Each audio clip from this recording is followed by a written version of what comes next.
नमस्कार प्यारे बच्चों, मैं ओम प्रकाश ढाल, आपका विज्ञान गुरु, आपका साथी, आपका दोस्त। आप सभी का स्वागत करता हूं पीक इंस्टीट्यूट के इस यूट्यूब चैनल पर। बहुत खुशी के साथ ये कहना चाहता हूं कि हाँ, केमिस्ट्री के 4 पाठ पूरे हो चुके हैं। आपकी विज्ञान की किताब मोटा मोटी 4 भागों में बंटी होती है। केमिस्ट्री, बायोलॉजी, फिजिक्स और लास्ट में एक पाठ आता है, वो पर्यावरण अध्ययन का है।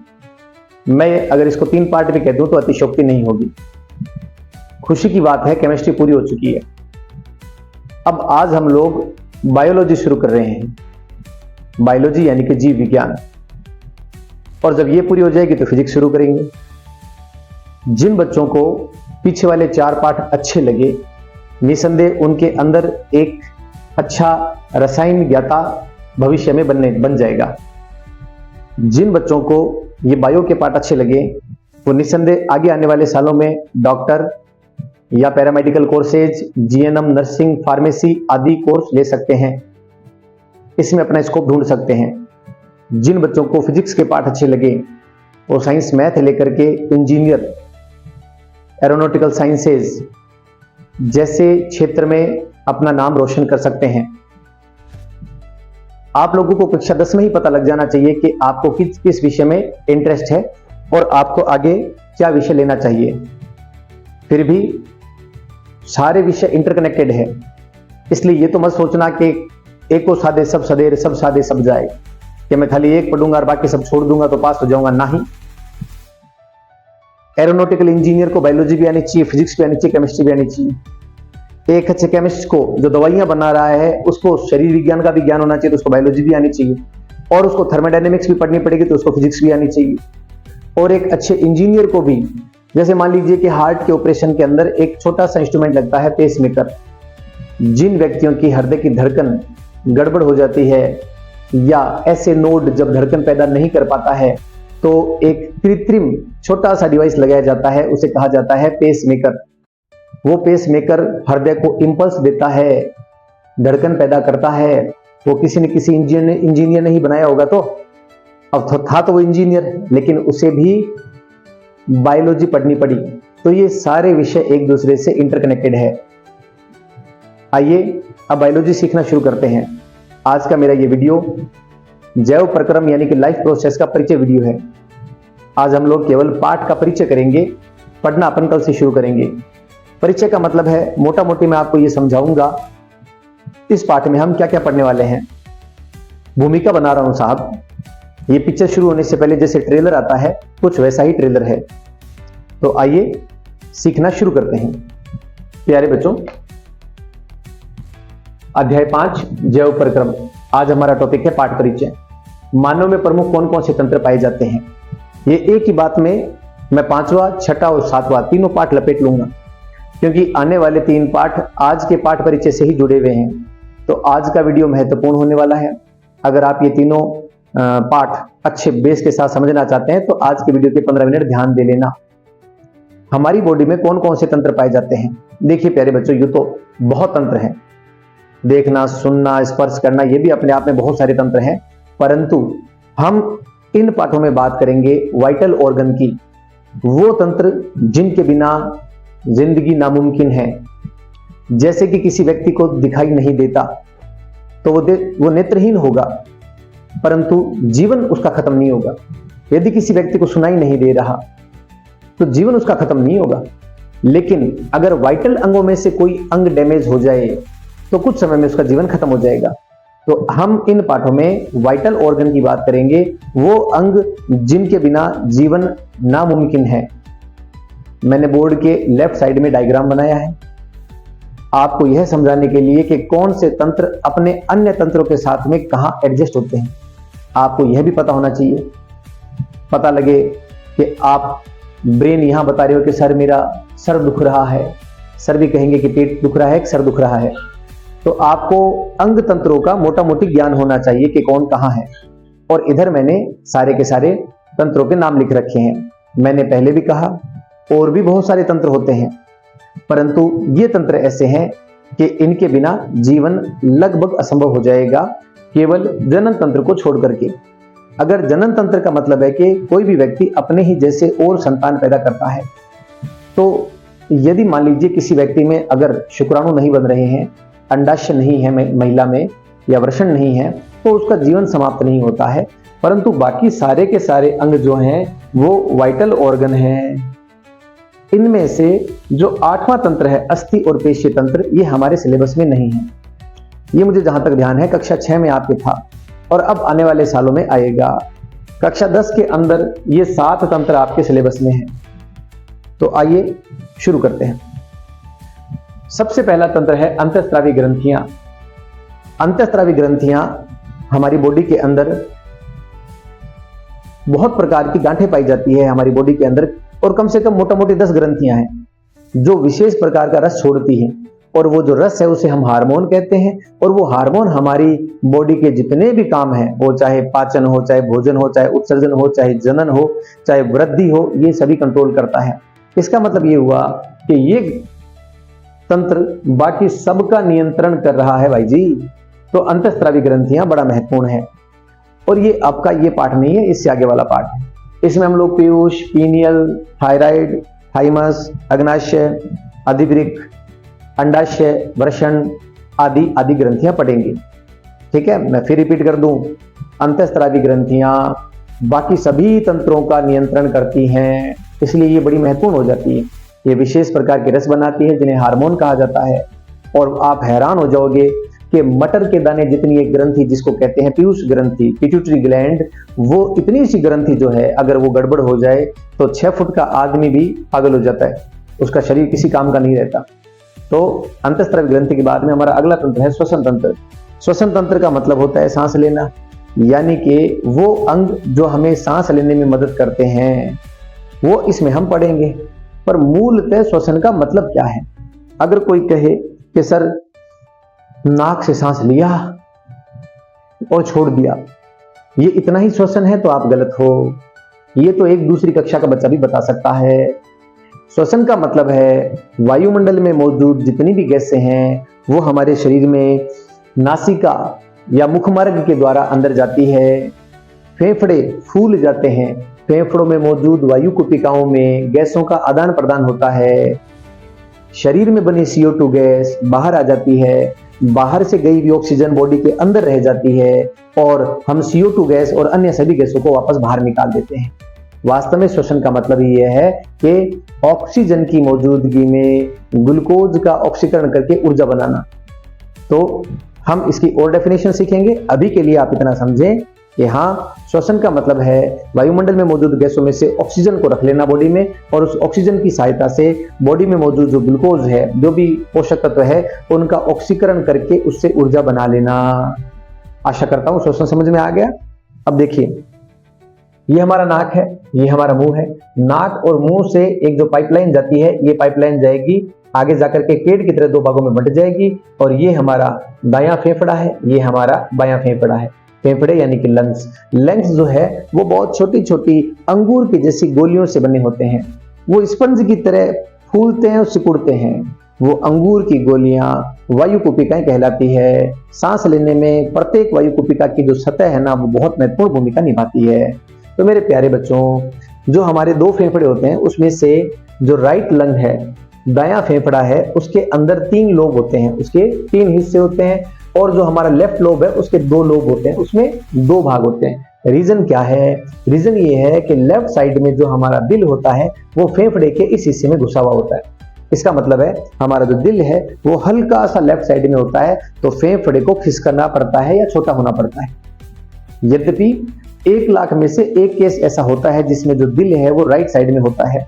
तो ऐसे जो केस है, मैं आपको एक मूवी बताता हूं। उस मूवी का नाम है लक। लक मूवी में आमिर खान के भांजे हैं इमरान खान और संजय दत्त का रोल है। अब उस मूवी के आखिरी सीन में संजय दत्त साहब इमरान खान को गोली मारते हैं। वो लेफ्ट साइड में गोली मारते हैं और बंदा बच जाता है, और कारण ये देता है कि मेरा दिल राइट में है। पर मुझे ऐसा लगता है कि लंग्स पर चोट लगी है तो फेफड़ा पंक्चर हो जाना चाहिए। तो इमरजेंसी सिचुएशन तो हो ही गई है। अगर फेफड़े में ब्लड घुस गया तो फिर मृत्यु तो वैसे भी तय है। हॉस्पिटल ले जाना था, पर फिल्मों में ज्यादा दिमाग नहीं लगाना चाहिए, फिल्मों को मनोरंजन के लिए देखना चाहिए, वहां से कोई अगर विज्ञान की चीज मिल रही है तो पकड़ लो। चलिए बच्चों, अगला तंत्र कौन सा है? अगला है हमारा पाचन तंत्र। पाचन तंत्र का मतलब है हम जो कुछ भी खाते हैं, भाई रोटी खाते, दाल खाते, चना, चावल, सब्जी, सलाद, फल, फ्रूट, दूध, दही, अंडा, बिस्किट, ब्रेड, जो कुछ भी खाते हैं उसके अंदर से पोषक तत्व को अलग निकाल लेना और वो पोषक तत्व ब्लड में डाल देना, रक्त में डाल देना, और बाकी जो चीज काम की नहीं है उसको मल के रूप में शरीर से बाहर निकाल देना। यह है पाचन तंत्र। पाचन तंत्र के अंदर बहुत सारे पोषक तत्व भोजन में से निकाल करके रक्त में डाले जाते हैं और रक्त में डाले गए यही पोषक तत्व बाद में श्वसन के समय ऑक्सीजन की मौजूदगी में ऊर्जा बनाते हैं। यहां तो कोई दिक्कत नहीं है, समझ में आ रहा है? सारे तंत्र एक दूसरे से जुड़े हुए हैं बाबूजी। मूल बात यह है, आप ये नहीं कह सकते कि सभी तंत्र अलग अलग है ना। एक तंत्र गड़बड़ है तो दूसरे पर प्रभाव पड़ना शुरू हो जाएगा। और वैसे भी पेट से सारे रोग शुरू होते हैं, अगर पाचन तंत्र गड़बड़ हुआ तो बाकी तंत्र भी गड़बड़ होने शुरू हो जाएंगे। तो मेरे प्यारे बच्चों, फेफड़ों के जस्ट नीचे देखो ये लीवर है, त्रिभुजाकार लीवर है, और लीवर किसके ऊपर है? ये पेट है हमारा, आमाशय। तो हम जो कुछ भी खाना खाते हैं मुंह से एक अलग पाइपलाइन चलती है, ठीक है ना। ये पाइपलाइन तो श्वसन की है, उसके बरोबर में एक पाइपलाइन चलती है, वो पाइपलाइन आकर के देखो ये यहाँ पीली वाली पाइपलाइन है, ये यहाँ मिलती है। बाद में हर एक तंत्र का अलग डायग्राम बनेगा तो और अच्छा समझ में आएगा। अभी ये डायग्राम भी इसलिए जरूरी था कि सारे तंत्र एक दूसरे से जुड़े हुए हैं, तो आपको पता तो रहे कि कौन सा तंत्र दूसरे के रेस्पेक्ट में कहाँ सेट है। तो आप ये पाओगे कि फेफड़े के जस्ट नीचे की तरफ जो है वो लीवर और आमाशय, और ये छोटी आंत है और ये बड़ी आंत है, और बड़ी आंत के बाद में ये मलाशय है। मल यहाँ रहता है, मल शरीर से बाहर निकाल दिया जाता है समय समय पर, ठीक है। पाचन तंत्र हम पढ़ेंगे। पाचन तंत्र के अंदर हम लोग कई प्रकार के पाचक रस पढ़ेंगे, कई तरह की पाचक ग्रंथियां पढ़ेंगे, और पाचन के डिस्टर्ब होने की वजह से जो बीमारियां होती है वो भी पढ़ेंगे, ठीक है मेरे प्यारे बच्चों। अब आपकी उम्र में क्या ध्यान रखना है? आपकी उम्र में ध्यान रखना है कि आपको जंक फूड कम खाना है। ये जो पिज्जा, बर्गर, मैगी, कुरकुरे, ये कम खाइए, ठीक है। स्वाद रूपी कभी कभार सप्ताह में एक बार चलता है, लेकिन सुबह, दोपहर, शाम गलत है जी ये काम, ये मत करिए। धीरे धीरे इससे आपके पेट में बहुत सारे एलर्जी तो पैदा होगी से होगी, कैंसर तक बन सकता है मेरे प्यारे बच्चों। इसके अलावा सीबीएसई इतनी जागरूक है, विद्यालयों में जब उन्होंने ये देखा कि बच्चों पे मोटापा बढ़ रहा है, तो अभी सीबीएसई स्कूलों के अंदर ऑयल बोर्ड और शुगर बोर्ड लग रहे हैं। इसका मतलब है कि आपको इतनी चीनी खानी है और इतना तेल खाना है, जितना आपकी बॉडी में एनर्जी के लिए जरूरी है केवल उतना ही खाइए। डाकी बनने की जरूरत नहीं है, ऐसा नहीं है कि दोबारा मिलेगा नहीं। धीरज के साथ में धीरे धीरे खाइए तो लंबा चलोगे, और अगर डाकी की तरह खाओगे तो 2, 4, 5, 10 सालों में ही लीवर जवाब दे देगा या अग्नाशय जवाब दे देगा। आप कहोगे कि मैं डराता बहुत हूँ। विज्ञान पढ़ने के बाद आदमी को डर लगने लग जाता है कि यार ये बीमारी हो गई तो, वो बीमारी हो गई तो। चलिए आइए मेरे प्यारे बच्चों, पाचन तंत्र के बाद में हमारा अगला तंत्र कौन सा है? अगला तंत्र है उत्सर्जन तंत्र। अब उत्सर्जन का मतलब होता है शरीर में बनने वाले अपशिष्ट पदार्थों को शरीर से बाहर निकालना। तो वैसे देखा जाए तो मल यानी कि पोटी भी एक उत्सर्जन ही है, परंतु वो पाचन तंत्र का हिस्सा है, उसका सह उत्पाद है, इसलिए उसको पाचन तंत्र में पढ़ लिया। उसके बाद में हमारा जो सबसे बड़ा अपशिष्ट पदार्थ है वो है मूत्र, पेशाब। और जो बॉडी में पेशाब जो बनता है वो वस्तुतः क्या होता है कि हम जो भी चीजें खाते हैं उनके अंदर से नाइट्रोजनी अपशिष्ट पदार्थ होते हैं। जैसे हमने चने खाए तो चने में नाइट्रोजन होता है, और उसकी वजह से यूरिया, यूरिक अम्ल, अमोनिया, इस प्रकार के अपशिष्ट पदार्थ बनते हैं। बेसिकली ये जहरीले होते हैं, अगर बॉडी में ज्यादा रुकेंगे तो बॉडी के लिए नुकसान हो सकता है। इसीलिए पहले ये रक्त में घूमते हैं और बाद में रक्त को यानी खून को साफ करने का काम करती है किडनी। कौन? किडनी। हिंदी में कहते हैं गुर्दा या वृक्क। तो मुझे ध्यान में आता है 2nd 3rd क्लास के बच्चे भी कहते हैं आईफोन ले लेंगे किडनी बेचकर। तो वो जो रील आते हैं ना उसके अंदर बहुत ज्यादा किडनी बेचने की बात चलती रहती है। और मैं आपको बताना चाहूँ प्यारे बच्चों, किडनी आपकी अनमोल है। आईफोन 1 लाख रुपए का आ जाता है, किडनी आपकी 10 लाख, 20 लाख, 100 मतलब करोड़ों की, वो कीमती है साहब। उसके बिना जीवन बड़ा मुश्किल हो जाता है, हाँ या ना। अब एक बच्चे ने पूछा था कि सर अगर एक किडनी निकाल दें तो किडनी हमारे 2 है, तो क्या एक किडनी निकाल दी जाए तो हम जिंदा रहेंगे? हाँ बेटा, जैसे एक आंख निकल जाती है तो दूसरी आंख से हमारा काम चल सकता है, पर दोनों आंखें देखो दोनों आंखें जो है ना वो कितना अच्छा एंगल देती है, वो 150 से भी ऊपर एंगल में देख पा रही है। लेकिन अगर एक आंख हम बंद कर ले तो अभी आपका एंगल बहुत कम रह गया है। तो जो दोनों किडनी मिलकर के हमारे शरीर के रक्त की सफाई कर रही थी, वो एक किडनी कैसे कर पाएगी? तो अगर कोई व्यक्ति एक किडनी पे है तो फिर वो बाद में फुटबॉल नहीं खेल सकता, भाग दौड़ नहीं कर सकता, उसे छोटी मोटी बीमारियों में बहुत ध्यान रखना पड़ता है, उतनी मेहनत नहीं कर पाता जितना दोनों किडनी वाला स्वस्थ आदमी कर सकता है। मोटा मोटी कहूं तो अधमनस हो गया साहब, और उसको बहुत ध्यान रखना पड़ता है, जीवन सदैव खतरे में रहता है। चलिए, जो किडनी है ना वो प्यारे बच्चों पाचन तंत्र के बैक साइड में, यानी कि ये जो पीठ है हमारी, इसके अंदर इस जगह पे यहां पर पाई जाती है, पीठ की तरफ पाई जाती है किडनी। ध्यान रखना, आगे की तरफ तो हमारी ये आंतें आ गई है, आंतों के बैक साइड में किडनी है, 2 वृक्क पाए जाते हैं, 2। अब इनके अंदर से खून की मोटी नलियां गुजरती है और ये किडनियां क्या करती है, उस रक्त के अंदर से जितना भी यूरिया है, अमोनिया है, अपशिष्ट पदार्थ है, उनको छान लेती है, बाकी खून सारा वापस भेज देती है। और वो जो अपशिष्ट है ना वो फिर क्या करती है, पेशाब की नलियों की मदद से पेशाब की थैली में लाती है और हम शरीर से बाहर निकाल देते हैं।